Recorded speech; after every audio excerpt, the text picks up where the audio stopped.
Hola, hoy vamos a mirar con lupa una pieza bastante singular del sistema judicial español, la Audiencia Nacional. Tenemos un texto base que nos habla de cómo se organiza y sobre todo de qué se ocupa su sala de lo penal, que ahí está el meollo, creo yo. Sí, hola. Es que es un tribunal diferente, ¿verdad? Justo. La idea es entender por qué existe, cómo funciona y qué tipo de delitos juzga esa sala penal. O sea, ¿por qué hace falta un tribunal así, con poder en toda España, para ciertas cosas? Venga, vamos a ello. Pues sí, es una buena pregunta, porque, como dices, no es un tribunal provincial más. Su punto fuerte es justo ese, ámbito nacional y especialización en delitos, bueno, delitos de una gravedad o complejidad particular. El texto que tenemos es una guía bastante buena para entenderlo, la verdad. Vale, pues empecemos por lo básico, para situarnos bien. Sede en Madrid, ¿no? Eso dice el texto. Sí, físicamente está en Madrid. Pero su jurisdicción, su poder, digamos. Llega a toda España, sin límites autonómicos ni provinciales para sus competencias. Ahí radica su excepcionalidad. Entendido. ¿Y quiénes la forman? ¿Cómo se organiza por dentro? Pues mira, hay una jerarquía clara. Arriba del todo, el presidente de la Audiencia Nacional, una figura importante, con rango de presidente de Sala del Supremo, y es presidente nato de todas las salas de la audiencia. Luego están los presidentes de cada sala y, claro, los magistrados de cada una. Y si hay secciones, pues también. Hablando de salas, el texto menciona cuatro, ¿verdad? Apelación, penal, Contencioso administrativo y social. Esas cuatro. y dice que se pueden crear secciones si, bueno, si hay mucho lío, mucho trabajo. Exacto, para gestionar mejor el volumen. Pero aquí es donde yo creo que la cosa se pone realmente interesante para entender su papel. La sala de lo penal. Parece como el corazón de la audiencia, ¿no? Al menos lo más conocido. Sin duda. Y lo fascinante, como decías antes, es el tipo de delitos que le tocan. No son los habituales de una audiencia provincial, para nada. El texto los lista y al verlos, empiezas a pillar por qué hace falta un tribunal nacional para esto. A ver, cuéntame, ¿qué tipo de delitos son? ¿Podemos agruparlos? Sí, yo creo que sí. Un primer grupo claro son los delitos que van, directos contra el Estado, contra su estructura. Hablamos de ofensas graves contra la corona, el rey, la reina, sus descendientes. También contra altos organismos como el gobierno, los ministros, el Congreso, el Senado. Y contra la forma de gobierno. Vamos, delitos que atentan contra la base misma del sistema. Entiendo. Proteger las instituciones centrales. Lógico que se centralice, sí. Claro, por definición, son de interés nacional. ¿Y qué más? Otro bloque. Otro muy importante es el de la criminalidad organizada, pero con impacto, digamos, suprarregional o con mucho peso económico. Ahí entra la falsificación de moneda, claro. Pero también, y esto es clave hoy en día, la falsificación de tarjetas de crédito, de débito, cheques de viajero. Pero ojo, el texto subraya algo: cometidos por organizaciones o grupos criminales. Ah, vale. O sea, no el tipo que falsifica 4 billetes en casa. Exacto. Hablamos de redes, de estructuras con capacidad para hacer daño a gran escala, en varios sitios a la vez. Eso ya supera el ámbito de una provincia. Ya, ya. Importante ese matiz. Y dentro de este bloque de crimen organizado o gran impacto económico, ¿qué más cae? Pues también las grandes defraudaciones, estafas masivas, por ejemplo, y las maquinaciones para alterar precios de cosas básicas. Pero de nuevo con condiciones. Tienen que poder causar una grave repercusión en la economía nacional o en la seguridad del tráfico mercantil. Vamos, en cómo funcionan los negocios.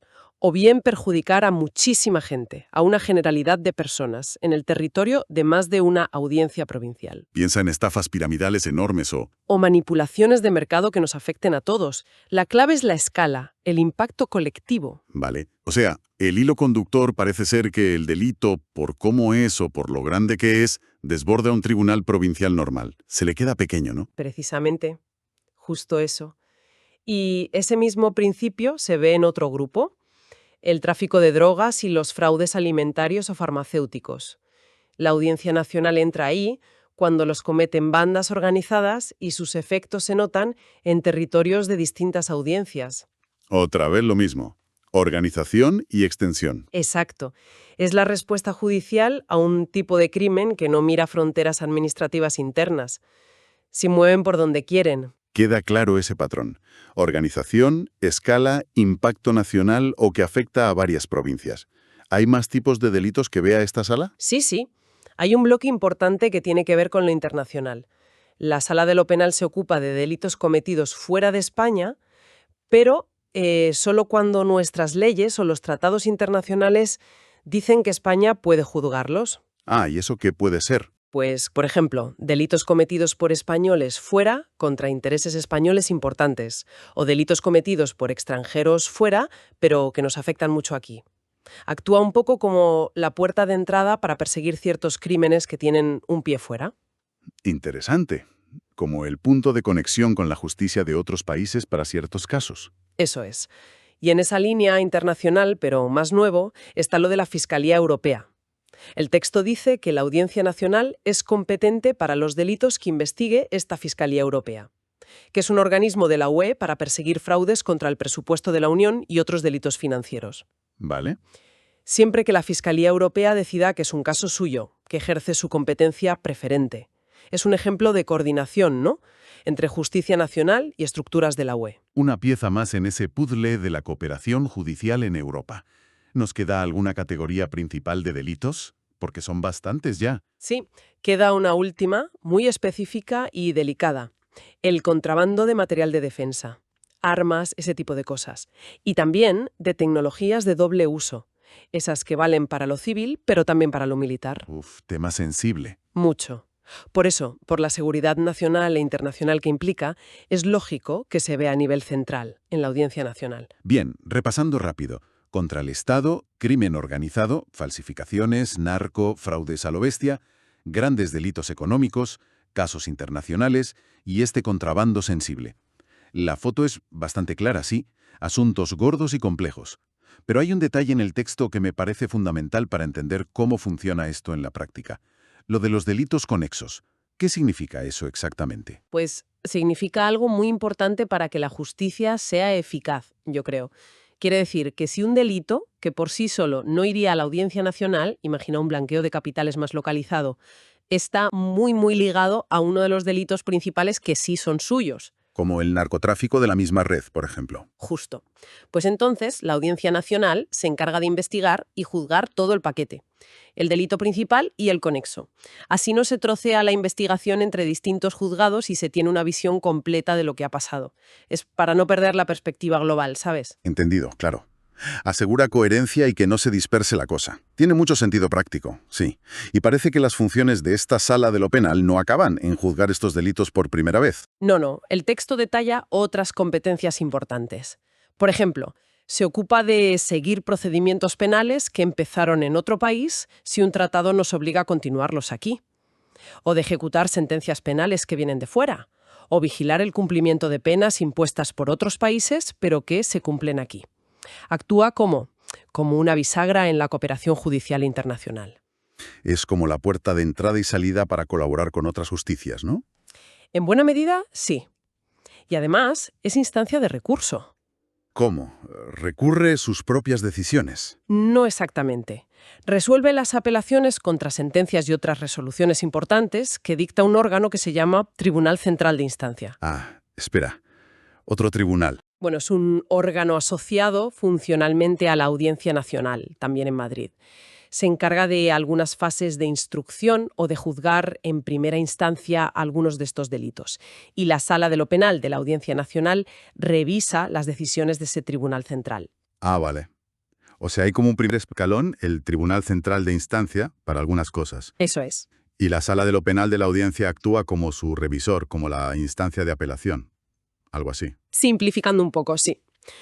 Revisa las decisiones de las secciones de lo penal, de instrucción, incluso cuando esa sección de instrucción actúa como juez de garantías para la Fiscalía Europea, controlando su investigación, y también las de menores de ese Tribunal Central. Y, en la misma línea, resuelve los recursos contra las decisiones de la sección de vigilancia penitenciaria de ese Tribunal Central. ¿Y esa sección qué hace? Vigila cómo cumplan la pena a los condenados por la Audiencia Nacional. O sea que el control llega hasta la ejecución de la condena. Vale. Entonces, abarca desde el juicio hasta revisar decisiones de otros órganos y vigilar las penas.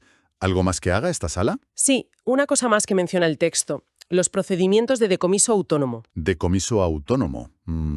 Suena... Técnico. Lo es un poco, pero es interesante. Permite quitarle a los delincuentes los bienes que han conseguido con sus actividades, los relacionados con los delitos que ve la Audiencia Nacional. Incluso si al final no se condena a la persona. Por ejemplo, si el acusado se muere antes del juicio o se fuga y no se le puede juzgar. Anda. O sea que se puede ir contra el dinero sucio aunque no se pille al dueño. Exacto. Es para golpear donde duele, en el beneficio económico del crimen. Y por último, el texto deja una puerta abierta. Dice que conocerá de cualquier otro asunto que las leyes le encarguen específicamente. Flexibilidad para el futuro por si aparecen nuevas formas de crimen complejo. Eso es, para poder adaptarse. Desde luego una sala con tela de responsabilidades y un campo de acción enorme. Mencionamos al principio que había otras salas. Una era la de apelación.